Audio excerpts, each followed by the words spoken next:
और की जो वार्ता है, आप राठौड़ साहब से पूछ रहे हो, मेरे क्या है वो कमिश्नर साहब से बात हो रही है। अभी कमिश्नर साहब से इनकी बातचीत चल रही है। राठौड़ साहब से हम बातचीत करेंगे कि वो क्या कहेंगे। पहले दौर की वार्ता सफल क्यों नहीं हो पाई? कल भी आप आए थे, आज भी आप आए हैं, अब तो एक लिहाज से देखा जाए तो ये तीसरे चौथे दौर की वार्ता है। देखिए, जब दूध की रखवाली ऐसी बिल्ली करे जो बिल्ली खुद पूरा दूध ही चट कर जाए, तो किससे क्या बात कहें। रीट के पेपर जब लीक हुआ, राजीव गांधी स्टडी सर्किल के लोग जिनकी सरपरस्ती सीधी इस सरकार के राज्य मंत्री सुभाष गर्ग के साथ रही, क्योंकि वो उसके पैटर्न है, चीफ पैटर्न अशोक गहलोत है। 23 लोगों के उसके खिलाफ मामला दर्ज किया। डीपी जारोली को बर्खास्त किया गया माध्यमिक शिक्षा बोर्ड के अध्यक्ष से।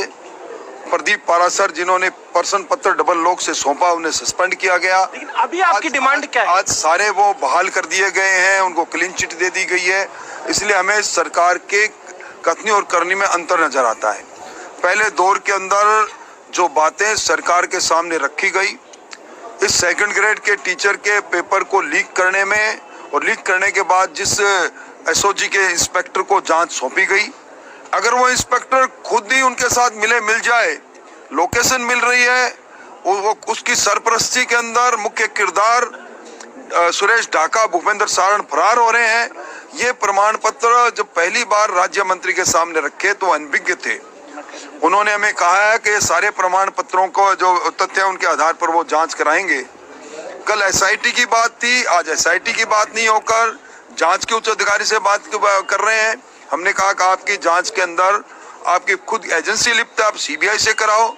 अभी हम उनको वो तथ्य लिख कर देंगे जिसके आधार पर सीधी शक की सुई उन लोगों पर जा रही है जिनके हाथ में जांच है। उसके बाद देखते हैं आगे, तिल देखते हैं। हाथ में सत्ता है। आपने जो बातचीत की है, अब संजीव बालियान भी यहाँ पर आ रहे हैं, थोड़ी देर बाद वो भी यहाँ पर मौजूद रहेंगे। आखिरकार डेडलॉक क्यों नहीं टूट रहा है? कल से आप यहाँ पर बैठे हुए। नहीं, डेडलॉक तो जब टूटे जब कोई मजबूत आश्वासन सरकार दे। सरकार आश्वासन पर आश्वासन देती है और उस पर कार्रवाई नहीं होती। हमने ऐसे प्रमाण दिए जिसमें एसओजी के लोग पेपर लीक कर रहे हैं। एसओजी के जो जांच अधिकारी हैं वो निर्दोषों को फंसा रहे हैं, दोषियों को छोड़ रहे हैं। डीपी जारोली को बर्खास्त तो कर दिया, लेकिन क्लीन चिट भी दे दी, उनको पूछताछ तक नहीं की। उन मंत्री एमएलएज के नाम बताए थे, उनको आज तक नहीं पूछा गया। टीसीएस कंपनी के जो हेड थे भुवनेश भार्गव, उससे पूछताछ। सरकार तो दूसरी दलील दे रही थी। कल शांति धारीवाल साहब ने बात कही, उन्होंने कहा कि कुल 10 मामले थे जिनमें से 7 पेंडिंग रहे, एक में जांच चल रही है, एक लटक गया। इस तरीके से 9 मामलों का कुछ उन्होंने जिक्र किया था सदन में। तो उन्होंने कहा कि सीबीआई को लेकर तो स्वर्गीय भैरव सिंह शेखावत भी एक बात बोल चुके हैं किसी वक्त में, जब शिवानी जो मामला हुआ था कि सीबीआई को नहीं दिया होता। तो इस तरीके की उन्होंने अपनी दलील दी।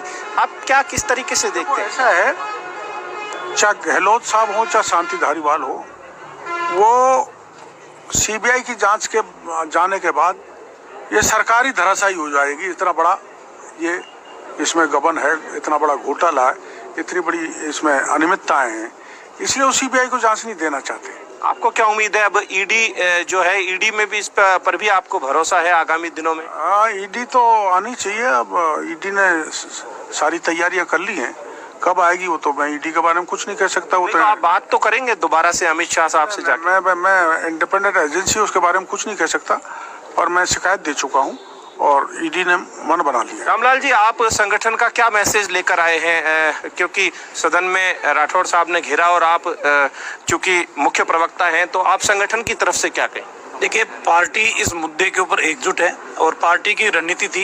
पहले दिन विधानसभा शुरू हुई, उस दिन भी हमने महामहिम राज्यपाल के अभिभाषण को भी सुनने से पहले इस बात का जिक्र किया कि इस पर फैसला होना चाहिए। महामहिम राज्यपाल का अभिभाषण भी अधूरा रहा। दूसरे दिन भी इस मुद्दे के ऊपर विधानसभा को स्थित करना पड़ा। अभी भी जब तक इस मुद्दे का समाधान नहीं निकलता तब तक हमारा संघर्ष जारी रहेगा।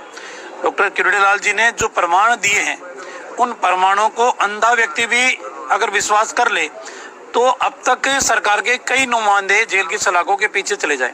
लेकिन गूंगी बहरी सरकार एक भी प्रमाण के ऊपर इन्वेस्टिगेशन नहीं कर रही है। और सरकार चाहती है, जब कांग्रेस पार्टी के ही विधायक बाड़मेर से आने वाले पूर्व मंत्री रहे हरीश चौधरी ने विधानसभा के अंदर कहा कि सरकार इन्वेस्टिगेशन एजेंसियों से डर क्यों रही है, जांच किसी भी एजेंसी से करवाए। अगर मेरे खिलाफ भी उन्होंने कहा कि ईडी ने जांच की थी, तो ईडी की जांच के अंदर मैंने सामना किया, लेकिन कुछ था ही नहीं। तो मुझे विश्वास है। रामलाल जी, यहाँ पर एक सवाल और है। आप लोग कह रहे हैं कि 2023 में आपकी सरकार आएगी। मैं यहाँ पर राठौड़ साहब से पूछना चाहूंगा, आपकी सरकार आती है और इन जांचों से परे क्या आप सीबीआई जांच को रिकमेंड करेंगे, सीबीआई जांच करवाएंगे सरकार आते ही? देखिए, जब हमने खुद ने मांग की है सीबीआई से जांच हो, हमारी सरकार की पहली कैबिनेट की बैठक में इस सारे पुलिंदों को सीबीआई को भेजकर हम जांच करवाएंगे। इन बच्चों को सीएचए के और दूसरे बच्चों को जो बहरेमी से निकाला गया है, जिन्होंने कोविड में बड़ी सेवाएं की, इनकी अगर मुमकिन है तो एक सवाल मेरी तरफ से भी लीजिए। सवाल यह है कि जिनका जिक्र वहां किरोड़ीलाल मीणा कर रहे हैं, जिन डॉक्यूमेंट का जिक्र वो कर रहे हैं, उन डॉक्यूमेंट को विधानसभा के पटल पे क्यों नहीं रख दिया जाता? ऑन रिकॉर्ड डॉक्यूमेंट आएंगे, सरकार को जवाब देना पड़ेगा, सरकार के पास ऑप्शन ही नहीं बचेगा। करेंगे और करेंगे। देखिए राठौड़ साहब, यहाँ पर डॉक्टर किरोड़ीलाल मीणा हमारे साथ मौजूद हैं। जिस तरीके से स्टूडियो से विजेंद्र बात कर रहे हैं कि यहाँ पर ये अगर आपको सारे डॉक्यूमेंट्स आजकल में सौंपते हैं तो आप क्या टेबल करेंगे तमाम डॉक्यूमेंट्स को विधानसभा में? निश्चित तौर पर टेबल करेंगे, परंतु अभी तो जो हमारी वार्ता चल रही है, उस वार्ता के दरमियान जब गृह राज्य मंत्री ने उन सारे डॉक्यूमेंट्स की बात कही है, तो गोपनीयता की बात पर डॉक्टर किरोड़ीलाल अगर कहेंगे देंगे तो निश्चित तौर पर। कल भी जो मैंने सदन में बात कही, मैंने मंजू शर्मा का नाम लेकर कहा, जो सरेआम जिन्होंने नकल किया और किया, उन सारी बातों को लेकर हमने बात कही। उन बातों पर सरकार का असली राजेंद्र यादव भी आ गए हैं, सरकार के मंत्री यहीं पर आ गए हैं। हम राजेंद्र यादव जी से भी रूबरू होते हैं कि ये क्या कहेंगे, सरकार की ओर से आप क्या कहेंगे? बातचीत हुई है, यहाँ पर काफी हद तक बात बनी है जी, अभी आए हैं, बैठ के देखते हैं क्या बात। लेकिन प्राथमिक तौर पर काफी कुछ बातें हुई है, क्या कुछ बात बनी है? उम्मीद है कि डेडलॉक टूट जाएगा? निश्चित तौर पर सरकार सख्त कार्रवाई करेगी और वो पूरा आश्वासन इनको देगी। कहा जाता है कि गृह राज्य मंत्री जो कहते हैं वो बात होती है, आपने इस तरीके का कोई आश्वासन दिया? अभी बैठे हैं, आगे अभी बात करते हैं। इससे पहले तो बात हुई, आपको बताएंगे, अभी आगे बैठे हैं। दिया गया था आपकी तरफ से एसआईटी का, उसको लेकर क्या बात बन पाई? नहीं, आप सरकार चाहती क्या? अभी कोई